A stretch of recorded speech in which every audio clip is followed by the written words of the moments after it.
अस्सलामुअलैकुम रहमतुल्लाहि वबरकातुहू। सूर्य Urdu primary school नागरजुना नगर Nanded online तालीमी सेशन में जमात सुगम के तलबा का इस्तकबाल करते हैं। आज हम माहौल का मुताला उसका दूसरा पार्ट देखें।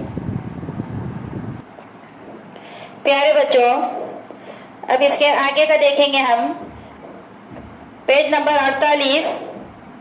क्या तुम्हें मालूम है, क्वेश्चन मार्क, लोग पालतू जानवरों के लिए पीने के पानी का इंतजाम करते हैं।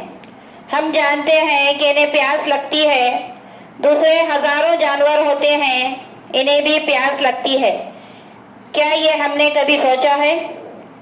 चोटी, शहद की मक्खी, केकड़ा, बिच्छू। चोटी, शहद की मक्खी, केकड़ा, बिच्छू जैसे तमाम हैवानात को पानी की जरूरत होती है। बताओ तो भला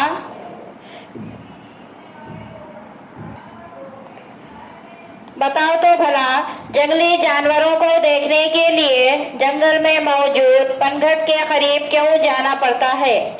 प्यारे बच्चों, आपको तस्वीर दिखाई दे रही है। उसमें तस्वीर में शेर आपको पानी पीता हुआ दिखाई दे रहा है।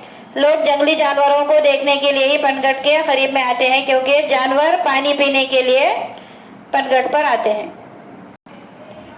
जंगली जानवरों को भी पानी की जरूरत होती है।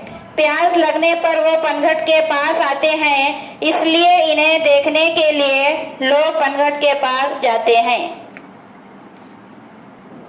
प्यारे बच्चों, उसके बाद है पानी की अहमियत। आपको 3 तस्वीर दिखाई दे रहे हैं। पहले तस्वीर में लड़का पानी नहा रहा है। उसके बाद एक लड़की दिखाई दे रही है जो बावर्ची खाने में कुछ पका रही है। वो भी पानी का इस्तेमाल कर रही है पकाते वक्त। उसके बाद तीसरी तस्वीर है, एक लड़का आपको ग्लास में पानी लिए पीते हुआ दिखाई दे रहा है। यानी कि आपको समझना चाहिए कि पानी हमें किन किन चीज़ों में इस्तेमाल होता है और पानी की अहमियत किस चीज़ से होती है। उसके बाद इंसान को पीने के लिए तो पानी दरकार होता ही है, लेकिन खाना पकाने और साफ सफाई के लिए भी इंसान पानी का इस्तेमाल करता है। इसके अलावा काश्तकारी और कारखानों के लिए भी इंसान को पानी की ज़रूरत होती है। हमारी ज़िंदगी में पानी की बहुत अहमियत हासिल है। प्यारे बच्चों, अभी हमने जो सबक पढ़ा है, अभी उसका कुछ हिस्सा बाकी है। इंशाल्लाह आइंदा वीडियो में इसको पढ़ेंगे। अभी जितना पढ़ाया गया है, आप अपने दरसी किताब में उसको बार बार पढ़िए, समझिए। इस वीडियो को ज़्यादा से ज़्यादा देखिए, लाइक करें, शेयर करें, सब्सक्राइब करें। इंशाल्लाह आइंदा वीडियो में मुलाकात होगी। खुदा हाफिज़।